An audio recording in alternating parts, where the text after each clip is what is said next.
Kak, mungkin boleh sedikit ceritain nggak sih kenapa pilih masjid di Jepang?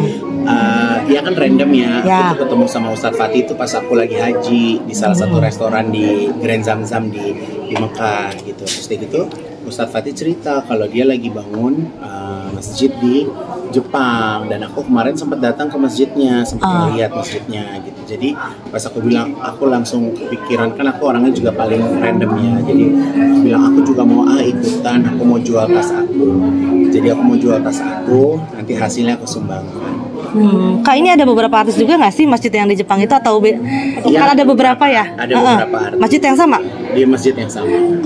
Tapi kan ya masing-masing punya gerakannya masing-masing ya. Betul. Punya cara, bagaimana caranya menggalang dana gitu. Karena kalau aku kayak berat gitu kayak gini, bantuin dong bikin masjid kan nggak enak. Tapi kalau misalnya kita mendapatkan sesuatu dari barang yang tepat, ya kan, orang barangnya dia juga suka gitu ya. Sama halnya seperti aku kemarin bantu Palestina kan, aku bikin kerudungnya diminati masyarakat sampai dapat 2M dan kita bisa sumbangkan gitu. Jadi maksudnya gerakan yang aku buat tuh ternyata bisa diterima sama masyarakat gitu. Jadi alhamdulillah senang.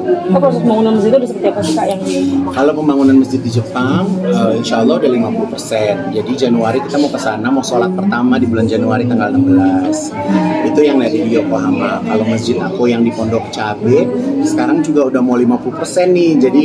Jadi kemarin hidupku cari dana gitu. Jadi ya memang kalau kita kerja buat Allah tuh Allah kasih kemudahannya gitu.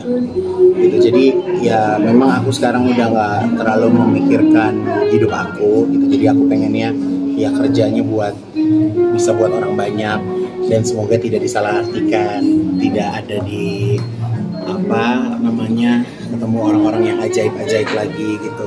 Walaupun kemarin aku sempat kayak ada salah satu orang yang udah lama aku nggak ketemu, aku minta tolong cariin kerja, tapi jadi kayak aku yang keutangan, kebebanan untuk cariin dia kerja gitu, ngerti nggak sih? Kan aku bukan dinas tenaga kerja, aku bukan dinas sosial, tapi jadi kayak orang butuh kerja, jadi tumpuannya ke aku gitu. Jadi kayak aku punya utang gitu kan. Jadi bukan dipercaya ya, maksudnya yang menurut aku keselin juga jadinya gitu kan. Jadi aku yang kebebanan untuk bisa nyariin dia pekerjaan gitu. Makanya aku tuh berharap juga di Indonesia semakin banyak peluang pekerjaan. Orang-orang khususnya anak-anak Gen Z bisa betah sama kerjaannya, nggak dikit-dikit keluar gitu kan. Jadi ya sebenarnya kerjaan apapun itu kan balik lagi ya memang harus enak nggak enak harus dijalanin nggak sih? Kayak kalian juga jadi media, ada enak nggak enaknya juga, nggak semuanya enak terus kan gitu. Tapi kan kita harus tetap ada yang dijalanin gitu. Jadi ya itu sih salah satu harapan aku juga gitu. Jadi orang-orang yang ada di sekitaranku juga dapetin kerjaan yang benar, yang memang bisa cukup buat kehidupan sehari-hari mereka juga. Kak, tempat ada sayang nggak sih pas tas mahal itu mau dijual ke Arafin?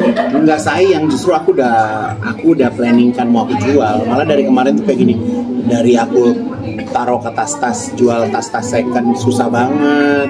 Dari grup WhatsApp udah, grup arisan udah gitu. Aku jadi kayak ngebatin, ya Allah emang zaman lagi susah kali ya, orang lagi susah uang kali ya gitu kan. Maksudnya yang kali 500 juta kan nggak kecil, ya kan, nggak gampang nyari 500 juta gitu. Ya, tapi pas aku posting sih gini, Kak Igun kayaknya cocok deh kerja di perumahan apa gitu, kayaknya jalannya lancar aja sih. Sebenarnya nggak juga gitu kan. Jadi memang ya hari ini benar-benar aku bisa ngerasain benar-benar Jumat berkah ya gitu. Allah kasih keberkahan.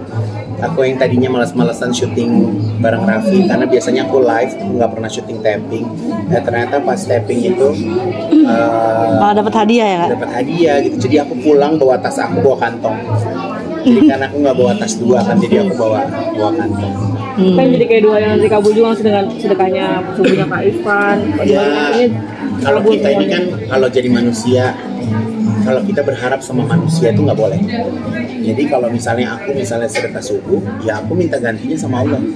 Mungkin bisa sedikit diceritakan hari ini. Hari ini Hari Di ini sana harusnya nih. rutinitas biasa karena aku sekarang punya store di Plaza Indonesia. Jadi aku harus membangun event. Semakin sering semakin baik karena kan koleksi bajunya terus berganti. Jadi karena ini ada di pusat Jakarta, jadi kesempatan aku untuk bisa ketemu sama customer. Mereka senang belanja sama aku gitu, ditemenin sama aku, difittingin sama aku, mencoba baju sama aku. Jadi aku harus melayani mereka gitu. Jadi dalam 1 bulan tuh mungkin event di store 2 kali lah.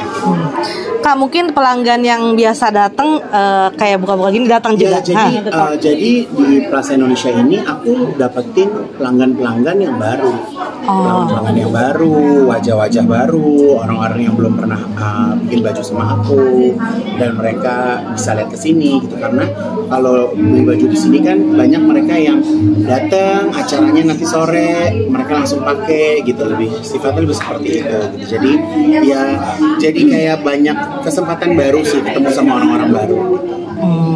Tapi kalau ada perbedaan nggak kalau untuk tempat kayak koleksi sendiri ada perbedaan nggak dari situ? Kalau koleksi pasti ada perbedaannya kan. Kayak gue punya brand hijab gitu, udah ada 20 store, ada brand hijab yang premium. Nah ini nggak bisa Igun jadiin brand hijab juga karena ini adalah brand utama aku gitu. Tapi memang pelanggan aku tuh alhamdulillah wanita-wanita yang sudah mapan, jadi ya 25 tahun 30 tahun ke atas lah.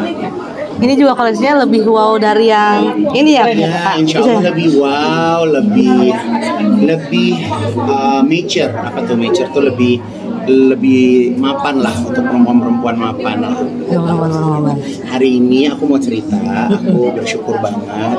Jadi beberapa bulan yang lalu aku tuh punya nasar untuk menjual tas Hermes aku. Tas Hermes kulit buaya yang aku beli mungkin 5 tahun yang lalu. Aku beli waktu ulang tahun aku itu beberapa tahun yang lalu itu. Terus begitu aku tuh sekarang lagi ngebantuin Ustadz Fatih Karim bersama dengan Cinta Quran Foundation. Kita lagi membangun masjid di Yokohama. Nah tadi pagi tuh Igun syuting bareng sama Raffi Ahmad. Alhamdulillah tas aku laku di harga 500 juta rupiah. Alhamdulillah laku, langsung dibayar sama Arafi juga, dan langsung kita setorkan ke Cinta Quran Foundation. Jadi Igun hari ini tuh bener-bener bersyukur banget sama Allah. Jadi apa yang aku doa gitu kan, kayak ya Allah lakuin dong tasnya gitu kan, karena dia ibarat kata kalau tas itu kan Allah udah pernah kasih pinjem buat aku udah pernah pakai, udah pernah menikmati gitu. Makanya karena memang itu tasnya ada harganya, jadi dan salah satu tas termahal yang aku punya, jadi aku jual tas itu. Dan alhamdulillah hari ini Raffi beli, langsung ditransfer dan langsung aku kirim ke pembangunan masjid. Jadi hari ini aku happy banget. Jadi kan aku datang ke lokasi pakai tas itu, terus udah gitu tadinya mau gimmick doang masuk gitu. Terus aku cerita sama Arafi kalau misalnya aku lagi bantuin pembangunan masjid di Jepang, di Yokohama. Terus dia tanya tasnya mau dijual harga berapa. Aku bilang mau dijual tasnya di harga 500 juta. Terus dia gitu Rafi cerita bahwa dia memang lagi pengen ngebangun masjid juga gitu, dan tas itu dipastikan Mama Ami suka sama tasnya gitu. Jadi ya alhamdulillah lah rezeki buat kita semua gitu. Jadi hari ini aku kayak ngerasa Allah tuh baik banget sama aku, kayak Allah udah kasih pinjam barang mahal, aku udah pernah pakai dan aku rawat, dan alhamdulillah sekarang aku balikin lagi ke Allah gitu ya. Insyaallah Raffi juga bisa mendapatkan gantinya ribuan kali lipat. Allah juga kasih sehat buat Raffi, kasih sehat buat aku, dan semakin banyak kesempatan kebaikan yang bisa aku lakuin untuk umat juga gitu.